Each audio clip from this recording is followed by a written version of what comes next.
today we have in our search for connecting with folks that are helping out in a big way. We have with us Rocky Snyder. Now, Rocky is somebody that is using his skills to help veterans and other folks in a sense of paying it forward. And I'm going to let him describe what he does. But Rocky, welcome to the Red White News Show. Thanks for having me. Absolutely. So if you would, for the listeners and the viewers, would you share a little bit who Rocky Snyder is and what you do? Absolutely. So I'm not a veteran. I never served. My dad was a Ranger, uncle's a Marine, cousin's a Marine. Grandfather was an officer in the Air Force in World War II. I was a turd. And then about 4 years ago, I thought, how cool would it be if there was a Nextdoor style geolocational app where a veteran could say, I have a ceiling fan, a ladder, a leg, and no money. And then Joe Schmo in the neighborhood could be on the same app and could go help them by donating their time to help that veteran. And I don't know how to make an app, but I know how to fix just about everything on a house. Right. So I started doing it in my spare time, and before too long, it was a full-time job. Now, you do this, as a way to give back and to the veteran community. And thank you for what you do in a sense. And I say this, for what you do. Thank you for your service to the veteran community and just everybody in general, first off. But the other aspect is, now, is this a full-blown nonprofit, or is it something that, in a sense, is existing out there like a nonprofit? I don't really know how to describe what it is. I'm not a 501c3. I'm not a nonprofit. It's just me and my tools, and faith in God that He'll take care of my family. That's the only way to describe it. I don't make invoices. It's like most of the time, half the guys I deal with are so caught up with paperwork from the VA, from that. It's so much easier. It's like, hey, I accidentally bumped a hole in the wall and I just need it fixed. I can just go in, patch it up. I don't even really need to see a DD-214 half the time, Right. From my experience, you can kind of tell the turds from the guys that really need and aren't taking handouts, but taking hand ups. And it's a lot easy. It's become easy for me to be able to differentiate who actually needs help and who's trying to find a way to use the system. Right. Well, very cool. Very cool. So do you, let me ask you now, do you just do your area or have you traveled? What? Well, I'm from Houston. So I lived in northwest Houston, northeast Houston. But I've gone as far north as Brownwood, which is basically 5 hours north of Houston. I had an old 90-year-old World War II veteran whose house caught on fire because of his son's drinking problem and not knowing how to fish fry correctly. He caught half the house on fire. Oh, wow. And guy lived in the house for the house fire was in January. He lived there till March before they found out that nobody had, a few months that he lived in the house with no water, gas, electric. Oh, man. A 90-year-old man just in the house, and somebody saw him and contacted me, and we went up and ripped it up. And Purple Heart Homes out of North Carolina did the vetting on him, and I was able to get them to purchase the materials through Home Depot. And so we were able to fix his place up through people in the city donating their time. Like 4 or 5 different plumbing companies donated their time, and it was just basically the community came together and took advantage of the opportunity. But very cool. Very cool. That's really cool. And that's cool. So have you done anything outside of Texas, or is it mainly just in your area and in your state? I've never really had the opportunity because it's really hard. I don't have any kind of income. So really the only way I can get to a place is if they fund it, So right. most the time. I mean, I had somebody try to fly me out to London one time to go fix something for an SAS guy who they weren't having any help getting his boathouse fixed, and they Wow. invited me out there, and I was like, yeah, I'll go to London. That's awesome. And that ended up falling through. And I've Falling had through. somebody needed some help in Florida, and Right. that ended up taken care of. More often than not, I can just use resources that I have on social media and stuff like that to connect the dots. Where, Right. Florida might need some carpet. Well, I might know Florida for Warriors Group or something like that in another state. But, I think you're in North Dakota, and I know that there's Miracles for Vets up there. Larry, Yeah. Old right? Larry. So a lot Yeah. of times when You're I have cars like connected this, with I'll call Larry. him. Sweet. All right. Yeah, That's cool. Yeah. We did a fundraiser for Miracles for Vets back on Veterans Day. I think was over a year or two ago, and that all went to them. And then we've also had Miracles for Vets when this show was actually on the local FM radio.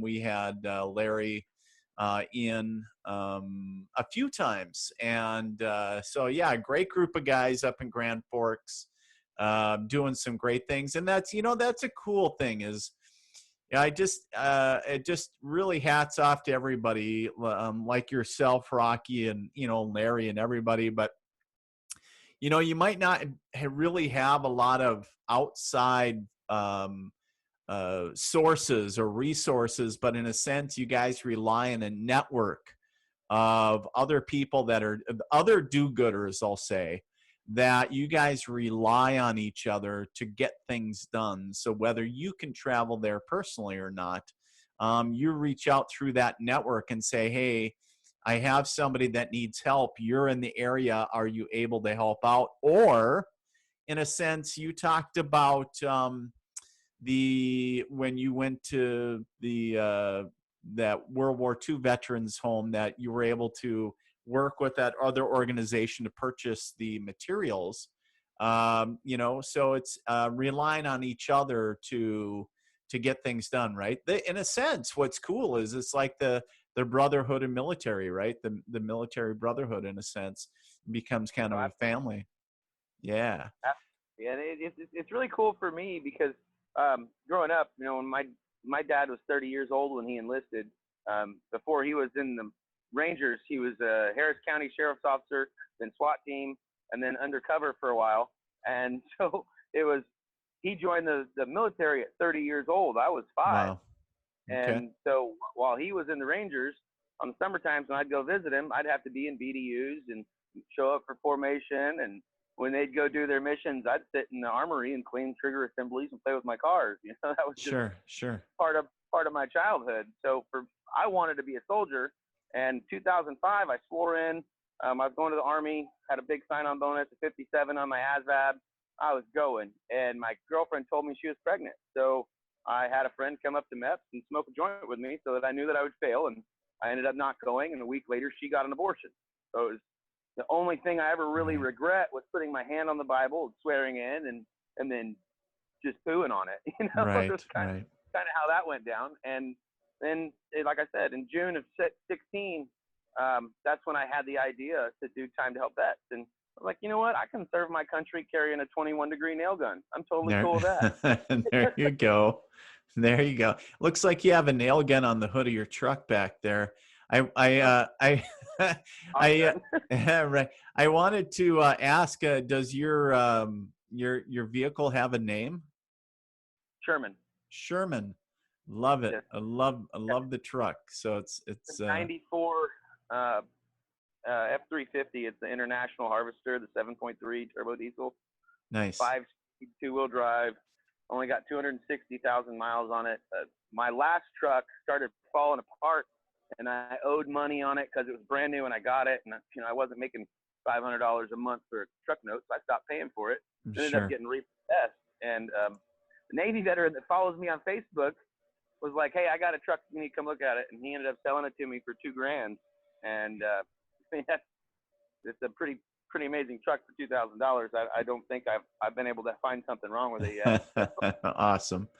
Let me ask you, Rocky, now, so working in the field of handyman or construction. How did you get into that? Is that something that you've always, you kind of went into, you felt the niche or a connection with? Well, growing up, my dad was always really good into art, whether it's sculpting, carving, drawing, Sure. whatever. So I always kind of had a niche for carving. So I like carpentry. When I was 15, I got sent to a boarding school, which was called Shepherd's Pasture. It was a boys' home, and the people who ran the place were private contractors who built homes, and they Mhm. were amazing cabinet builders. So at 15 years old, I would start building cabinets and building homes, and that's kind of where I learned how to do everything. And I'm actually at that same location now, 20 years later. It's no longer a boys' home, but it was purchased by United We Serve, which they personally, when the war set out in 2001, they sat across the table from W with Wounded Warrior Project, figuring out how to take care of the guys. They sent 50,000 tons of care packages to the troops overseas from their house, Wow. and then they purchased the place that I learned how to do everything. And it just, the way it worked out, I drove up to New York to go get a van from Justin Cogswell, a Marine up there who donated a van to me because I have 7 kids. I drove up there to get the van, and on the way back, past this place that taught me everything I know. So Right. it was more of, I learned everything at a young age, and it was more of a escape. I get off work, Right. engine tires, and maybe I'll go build a box in the garage, or Sure. just Sure. knock out a wall, put in a laundry hamper or something. Just Right. little things around the house, and build a deck, build a tree house, and then those things transferred into. There's a lot of guys that can't do that. There's a Right. lot of guys that need a door to stop catching whenever they walk in the front door. There's a lot of heroes that are suffering, and I have the capability. Why not just donate some of my time? And then before you know it, it was like, well, I don't really need a job because everything gets taken care of as long as I'm taking care of them. I don't have to worry about nothing. So I've Right. never really needed to do anything else because God just takes care of everything. Nice. Nice. So you and your family live there in Texas, and you're doing this full time, correct? This is your full Yeah. time gig, as they say. Very cool. So, share with us, if you're able to, maybe some of the cooler stories, I guess, if you want to say cooler stories, or stories that might jump out forefront in your mind of maybe some projects that you've worked on, or can you share that with us? Absolutely. One of my favorite ones, I still don't even know how it was ever possible, but so I do a lot of my stuff on Facebook. That's usually just it's a good communication platform that everybody has, and it's easy to reach people. Well, somebody at Easter Seals Greater Houston made a post about needing to find something for Houston Christian High School junior class to do. They were tired of doing food drives and stuff like that. They wanted to do something, and I was like, well, I know people who need fences done. And they're like, do you think you can accommodate 120 something kids? Well, maybe. And I started thinking about it, and I had 2 veterans in one neighborhood that were neighboring, and then 2 veterans in another neighborhood that were neighboring. And the 2 in one neighborhood were Vietnam guys. One was Army, one was Marine, and then the other neighborhood were both post 9/11 veterans. One was Special Forces, 10th Mountain Group, and the other one was still active, but kind of in the civilian side. I don't know. I only Sure. met him twice. But anyway, they had 4 fences, and I used Purple Heart Homes out of North Carolina again because their vetting system is a 96 approval rating, 96% approval rating from Home Depot because it's Okay. so in depth.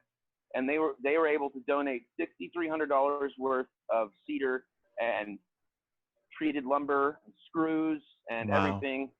And then we went to the tool bank and got shovels and drills and the whole 9 yards for pennies on the dollar because of what we were doing. Utilizing somebody else's 501c3, we were able to do most of that. And in 2 weeks, we were able to get everything together, had food. The only thing we didn't get was porta potties. That was the only thing we Wow. didn't out. But we ended up getting the kids out there. 1-800 got junk, took out 8 truckloads for free of Jeez. just junk and fence.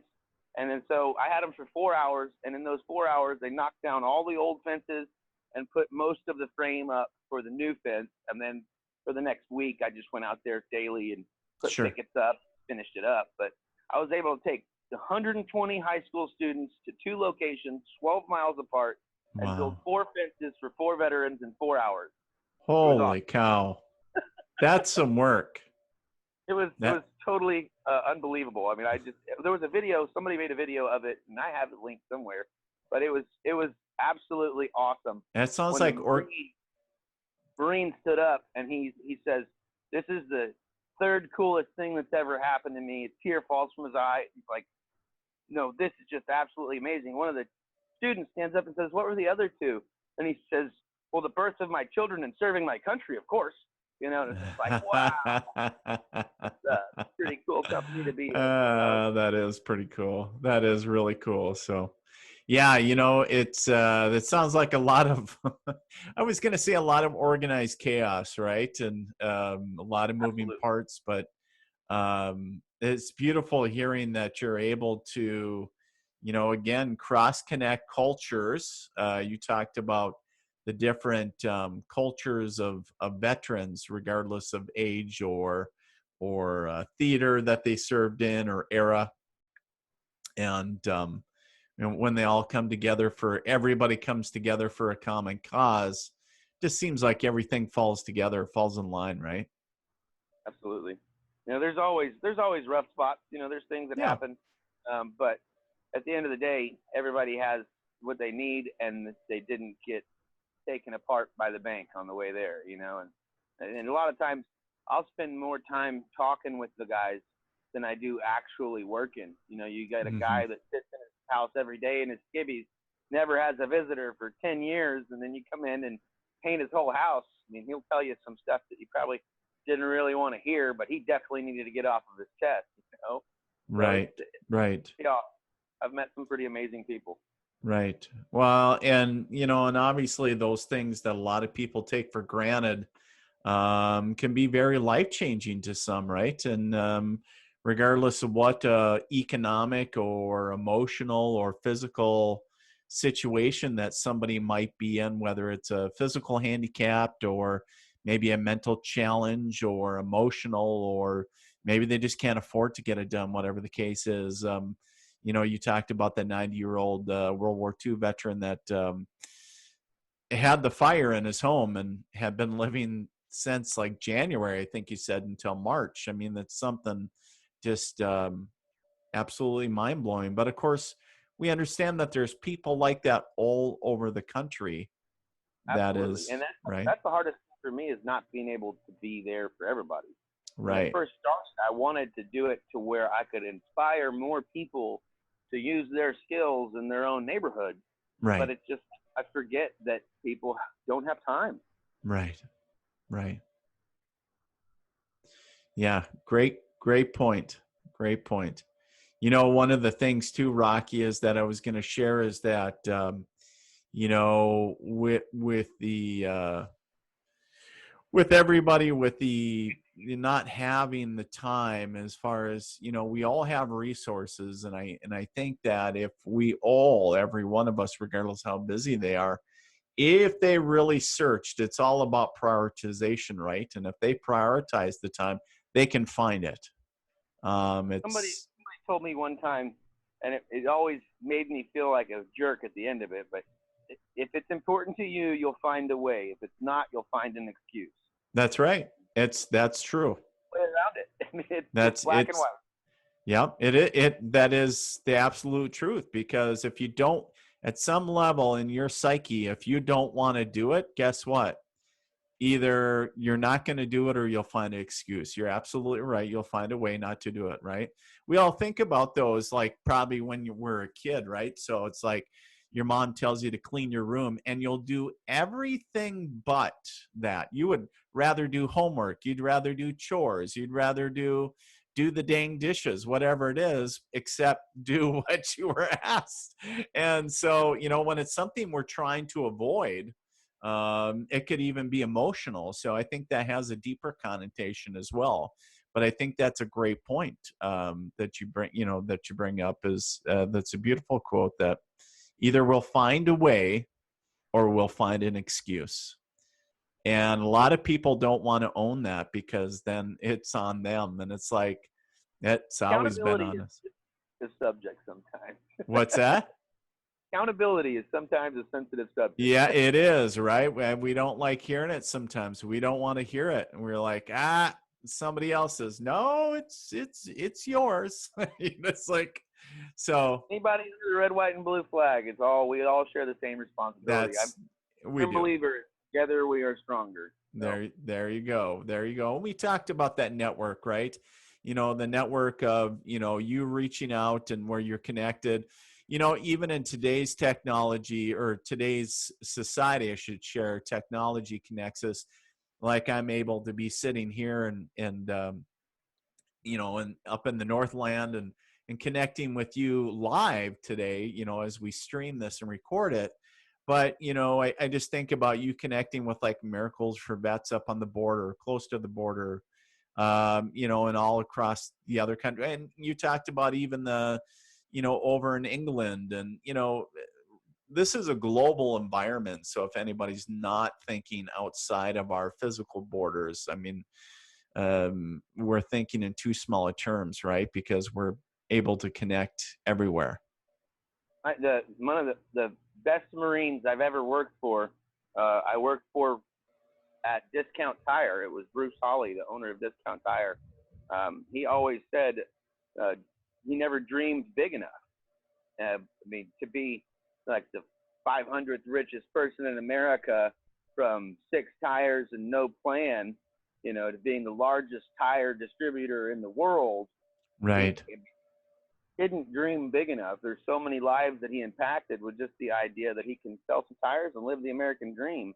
Mm-hmm. He in turn created that for 15, 20,000 people over the years. And that's just one Marine saying, I didn't dream big enough. Like, I had no idea. Right. A lot of times we cut ourselves short by not holding ourselves at a higher standard. Right. Well, and regardless of what that is, whatever reason that is, whether it's conditioning or just, the belief or the way that we chose to believe, the way that we were raised or what we were told. At the end of the day, there's stories that we tell ourselves, right? There's stories that we choose to believe, whether we told them or we learned to understand them, regardless of where they came from.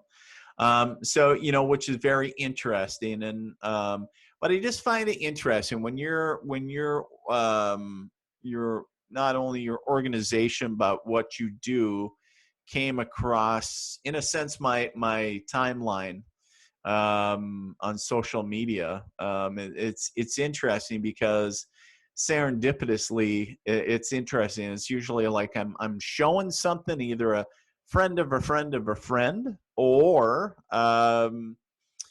it's just like, hey, check this out. And and I knew that we needed to reach out. And after we chatted on the phone a little bit, I knew that I know you talked about I think you used the term turd, and I don't believe that at all. We all make choices, regardless of what choice you made in your younger years. I don't believe that I would choose to use a different term. You just chose a different path, is all, and there's nothing wrong with that. There is no right or wrong when we really look at it. But my sincerest hats off to you and salutes to really what you're doing, not only for the veteran community, but your area and all around. And I just think how cool it is that you're connecting cultures, and you're really using that network of brotherhood. And the other piece is that, where you're, whether you realize it or not, impacting lives as you go along and do this work, right? Absolutely. Yeah.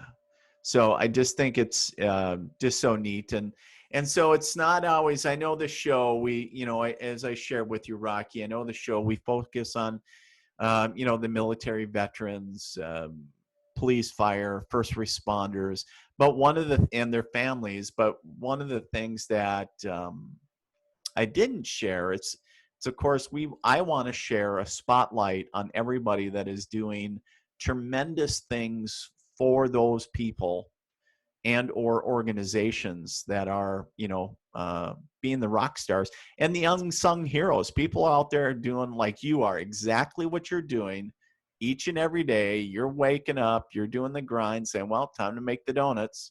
And you go out there and you're like, what was the other day? I think when I was talking to you, you were on a roof and you were like, well, I'm just fixing a leaky roof, right? It's like, well, just another day. I'm out here on a roof. And it's like, so regardless of what it is, I just wanted to say thank you for what you do, and really thank you for being on the Red, White, and You show today. Thanks for sharing, what you do. And let me ask you before we let you go, Rocky. If somebody wants to get a hold of you, if they maybe say, you know what, I love the grassroots movement.